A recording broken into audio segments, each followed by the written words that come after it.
Thank you. Well, this is a special treat. I guess the best way to start it is 29 years ago, I was a camp counselor at a youth camp, and I met this cute young woman named Megan. And Megan and I started dating, and then I started finding out a little bit more about her parents and her dad. And so I learned some rules first about meeting her dad. First, his name is Clif, 1F. Don't put 2 F's in there. So Clif, 1F. Middle name is W, no period. It's just the letter W. And so if I get those things right, if I get them wrong, then I'm starting off behind the 8 ball. So I was careful to get those right. But then I learned a little more and more about him. So first, he was the president of a research and development company at the time in Austin.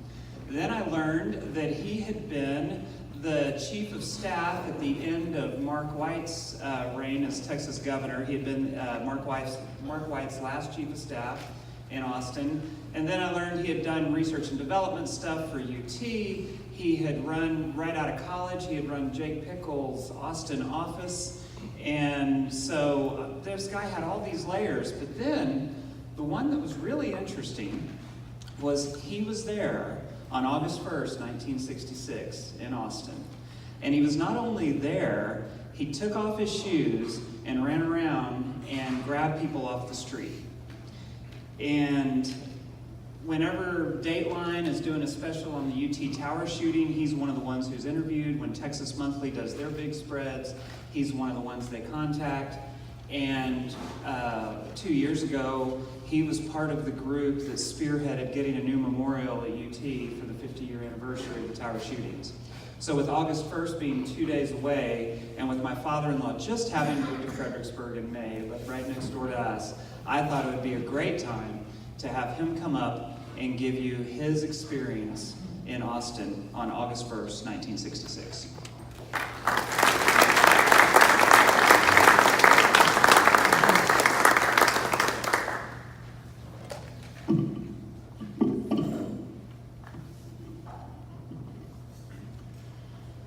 Good afternoon. I'm going to talk today briefly in an overview kind of way about one of the great American tragedies that has befallen this country.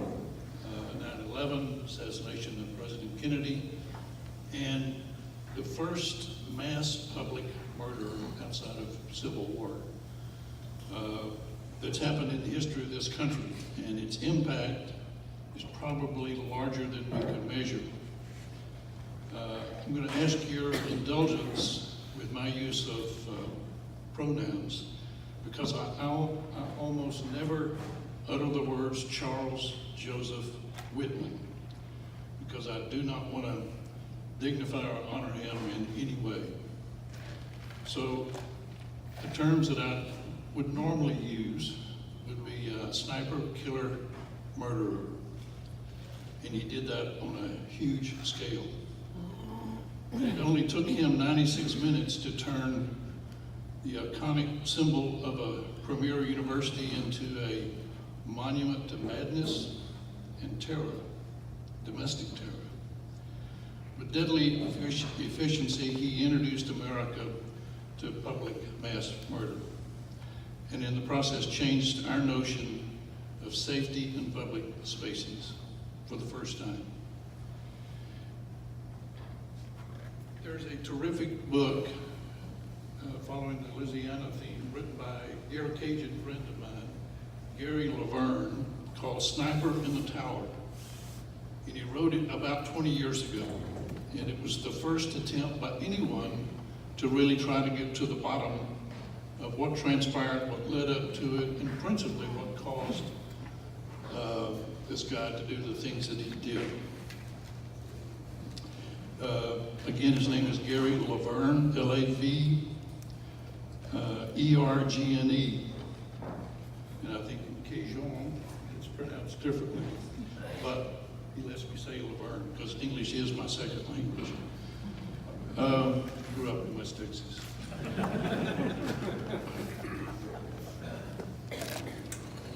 I want to read you a short paragraph that Gary wrote in kind of summary fashion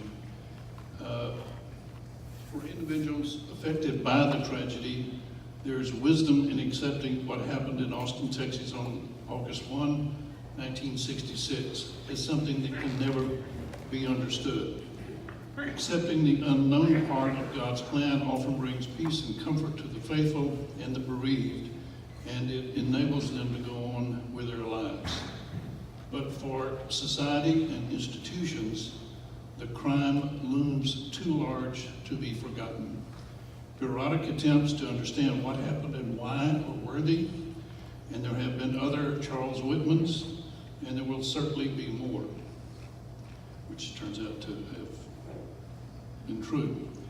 Potential mass murderers live among us. Some of them are nice young men who climb their towers. It is no longer enough to look upon the University of Texas tower and say, this is where the bodies began to fall, because the story is larger than that. It's the story of how a nation discovered mass murder and that nation's vulnerability to the destructive power of a determined individual.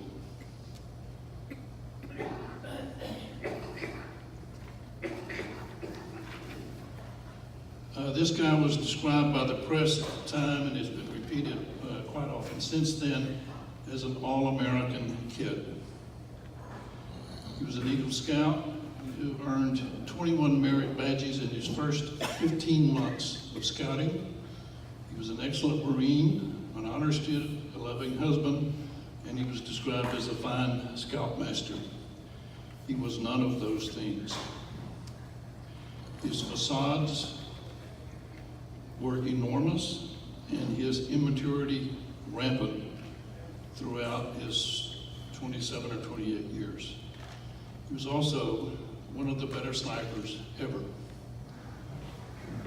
And I'll comment on a little bit more on that in a bit. And he came from a family that was inordinately dysfunctional, and particularly the father in that family. My experiences that day can be summarized as I was student body president that year, and I had gone to and I was in summer school, all things a pharmacy major, which I'd never practiced. And I'd gone to the co-op, and I was buying some books and lab equipment. And I had purchased a particularly good-looking lithograph of a scene in San Francisco, and I had just been there the previous Christmas for a national convention. And I was walking back to where my car was parked, which was on the east side of the tower. And so I was walking up the West Mall with this lithograph that's about this tall. And it was essentially all white, so it really stuck out. Now, as an afterthought, when I look back at it, it was like, golly, that was a mighty big target. Easy to see from 331 feet in the air. And I kept hearing these sounds, and my synapses had not closed as to what they were, but they were rifle shots. And the sound was ricocheting among the buildings, so it was not a clear, crisp report. It was probably took a second or two. And when I realized that, I glanced to my left because I was alongside the Texas Union building, and there were a whole row of kids, students, plastered to that wall, hugging it for all they were worth. And then my synapse closed. And so I turned sharply to run into the Union, and it turns out I was wearing a new pair of shoes that had leather soles, which I thought was a good deal. Turns out it was not. And I immediately slipped and fell. And everyone was sure that I had been shot. I had not even been shot at.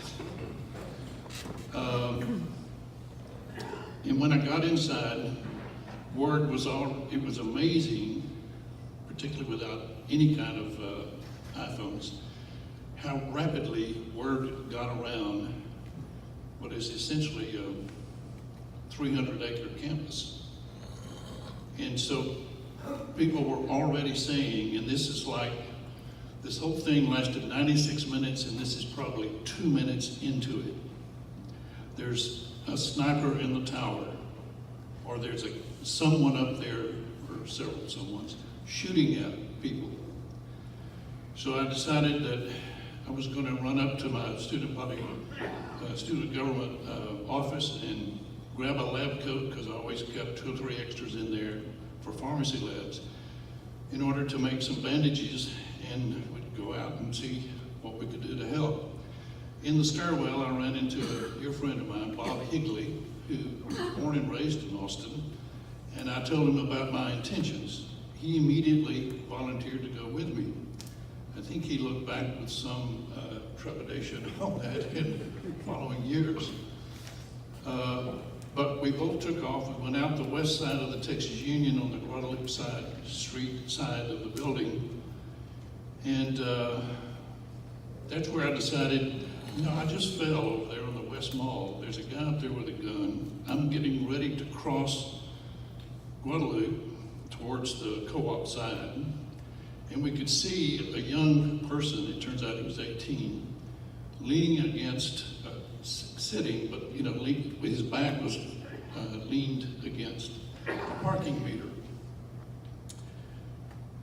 It turns out his name was Paul Sontag, and one of my jobs during college was to run the switchboard, the PBX, at KDBC.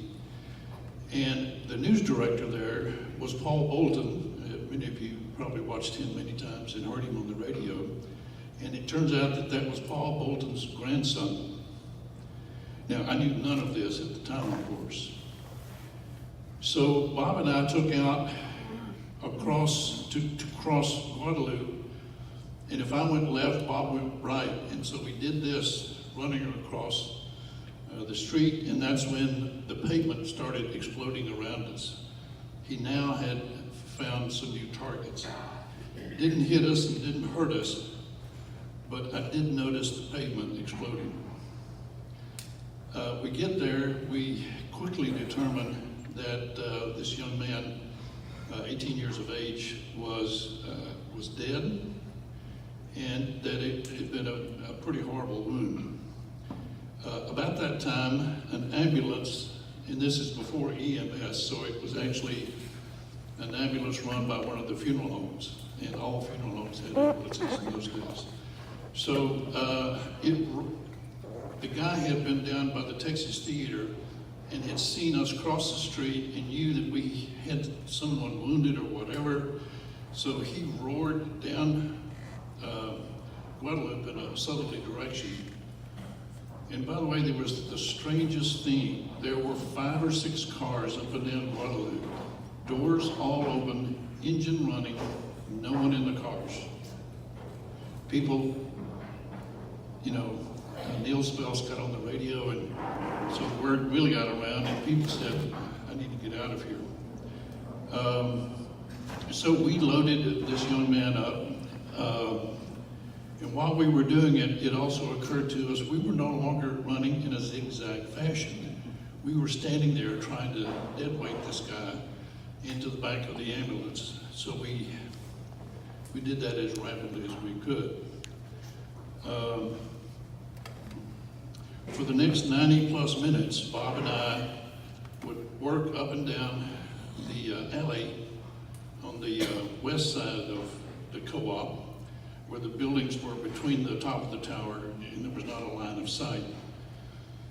And we pulled another 5 or 6 wounded people out the back doors of those businesses and into ambulances. And we used that alley as our way to get up and down. At one point I had to stop because it became apparent to me that I was barefoot. And there are a lot of broken bottles up and down alleys.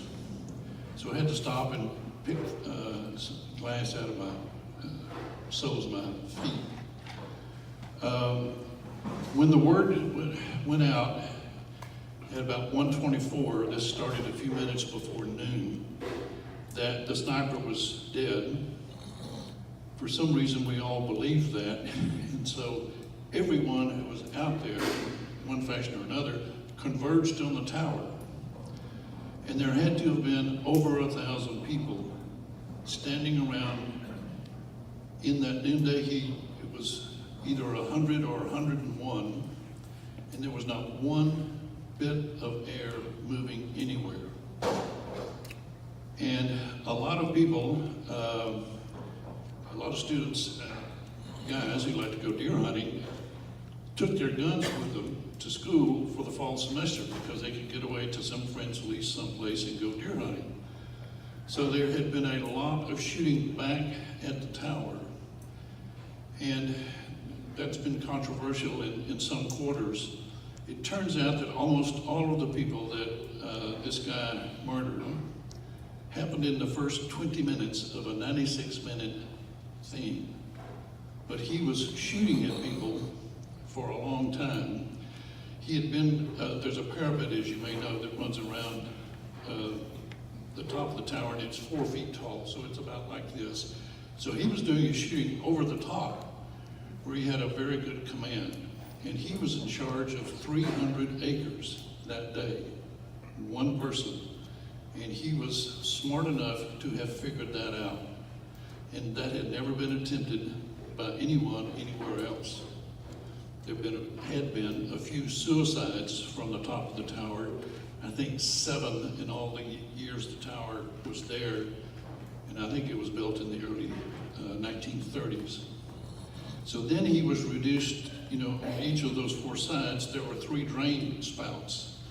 Kind of an ornately done thing, but the hole for the spout is only about that big. And it's, unwieldy to say the least, to get a rifle in there, look through a 4-power scope, and hit over 50 people, the furthest of which was over 500 yards away. He was a really excellent marksman. No one was talking as they were bringing down those who had been injured and killed in the tower.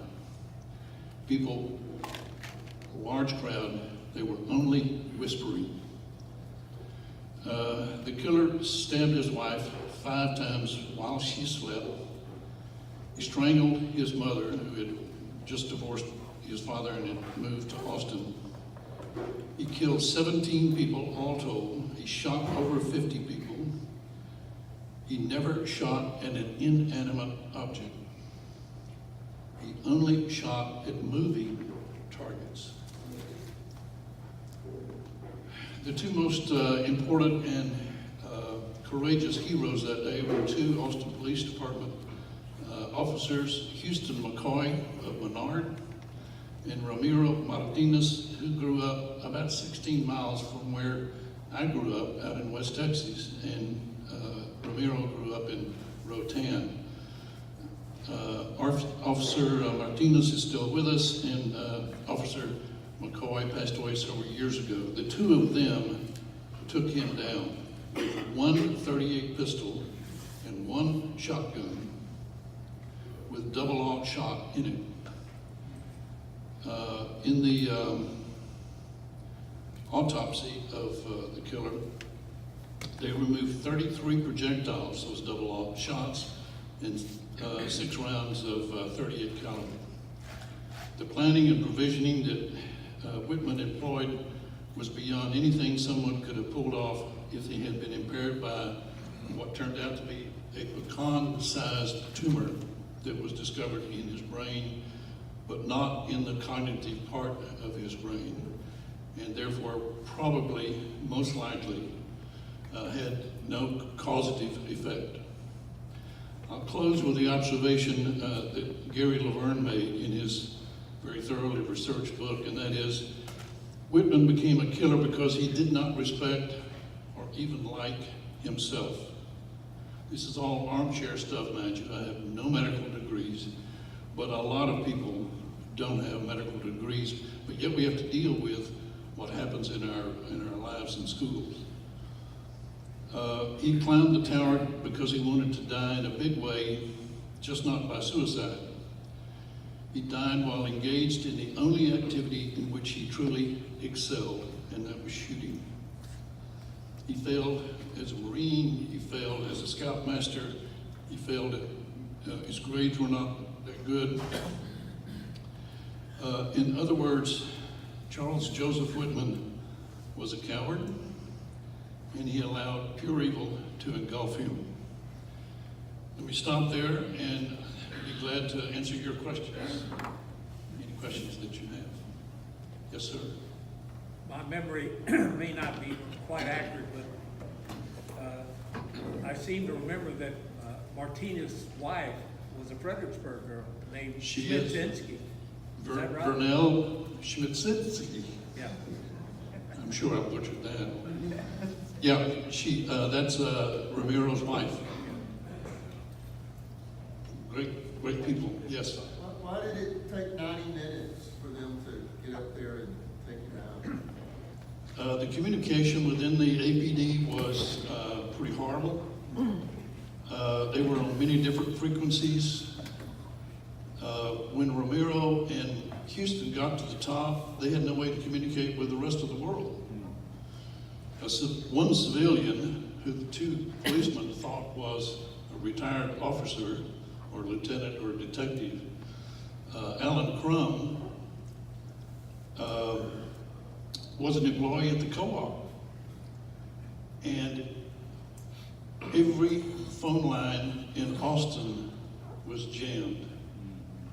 The phone system could not handle the traffic until more than 24 hours later.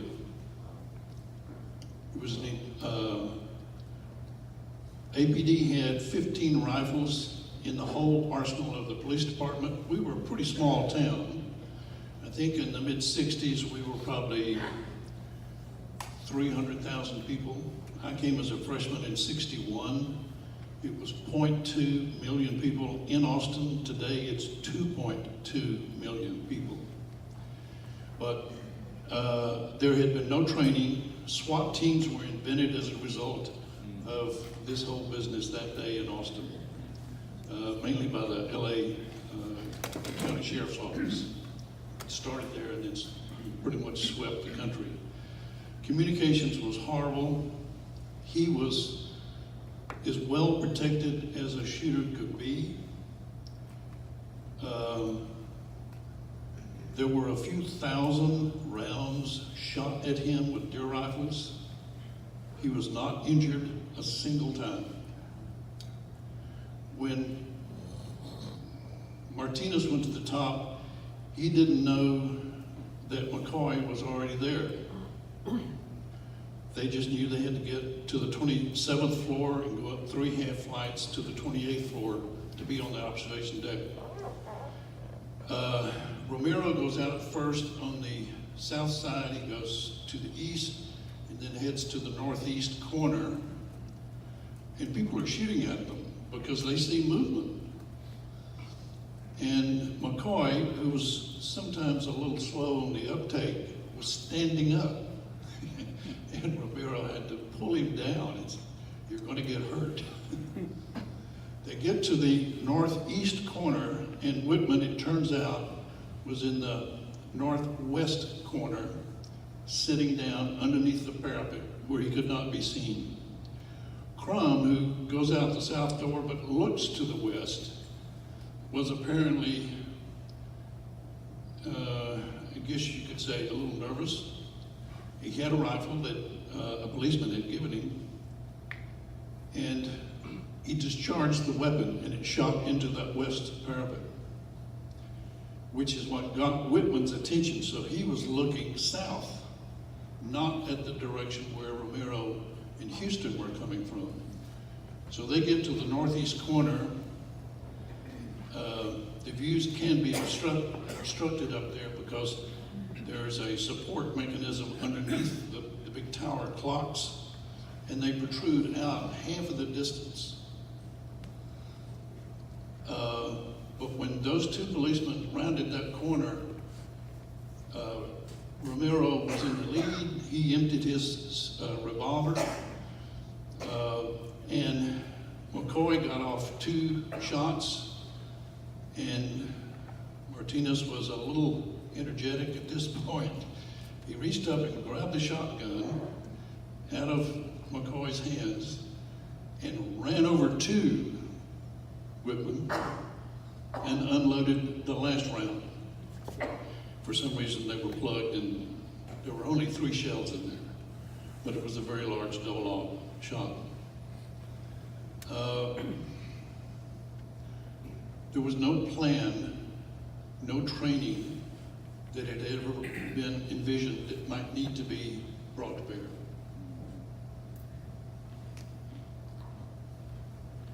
Other questions or thoughts or comments? Yes.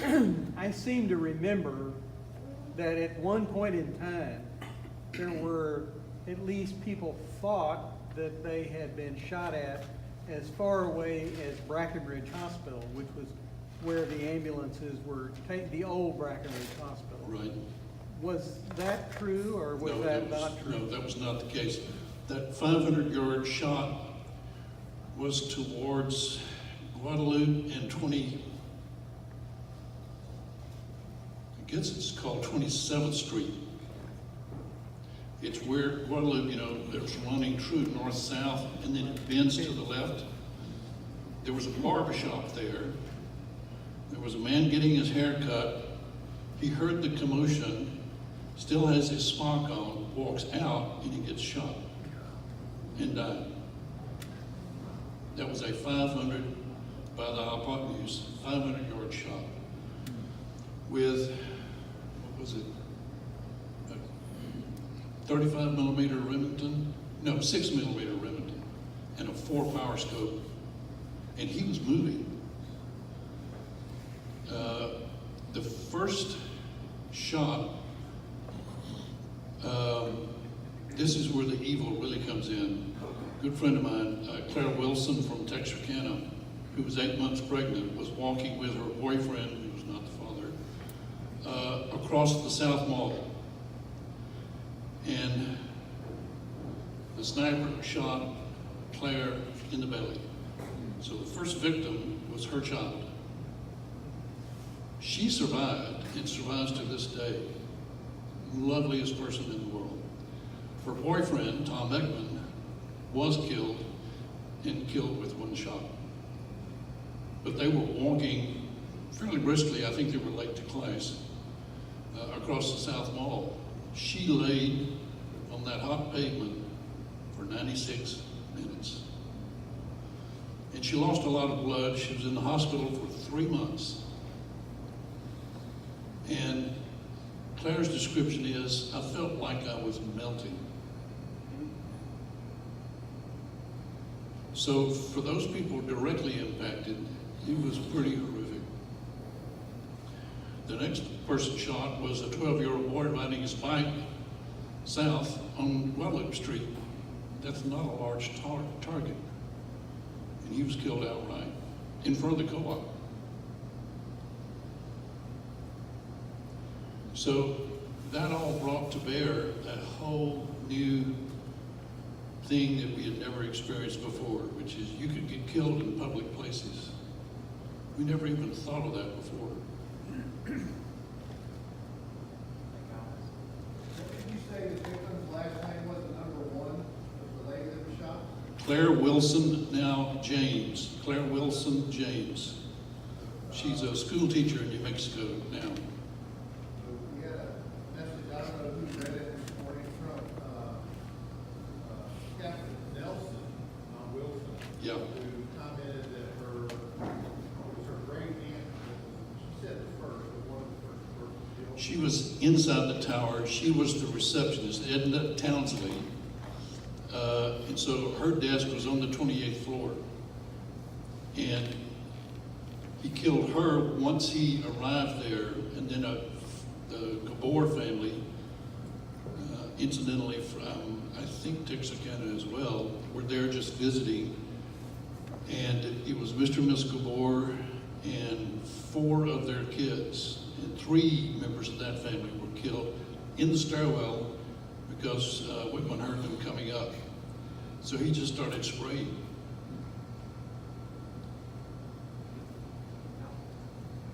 Oh, yes, sir. Is there anybody else in this room that was underneath that tower? Me. You were there too. Well, I just remember, if it's okay, when that happened, my wife was at home. I was over in her professor's office and got a bunch of stuff to go home. And instead of what I was supposed to do, I was going to go across the front of the tower to get to the computer center. There was only one computer center in that university. And so I just got a hot, so I just left. And later on, I heard some shots, so I got way out of that office and I got home. But what was very interesting to me is I got to watch that crazy son of a gun shooting around there because the TV station had films of it, and you could watch and see where the smoke comes out. But, you know, I'm sorry, you have a lot more details than I do, but that was really a very, very bad situation. And I remember coming back to the school later that afternoon when it calmed down, but it wasn't very pretty on the sidewalks. A little bit of red stuff, but that's all. I just thought you might have that information. The other part of this was, it was broadcast live on radio by Neil Speltz from a dinky little station wagon called Red Rover 1, which means the station only owned one Red Rover. And so Neil opened the door. He knew that one or many people were shooting from the top of the tower, and so he opened the door, crouched down behind the door just to stay hidden, and was broadcasting live on KDBC. Several of the TV cameramen that worked at KDBC were the ones shooting the film, and then KLRN, I think in those days, set up a camera, several cameras, and that was what we saw on TV. And those were all fed to the national networks. So this horrible thing happened, and we got to see it on TV, not up close, thankfully, and hear it on radio. And Neil is a terrific broadcaster. Other questions or comments? Well, thank you very much. Appreciate it.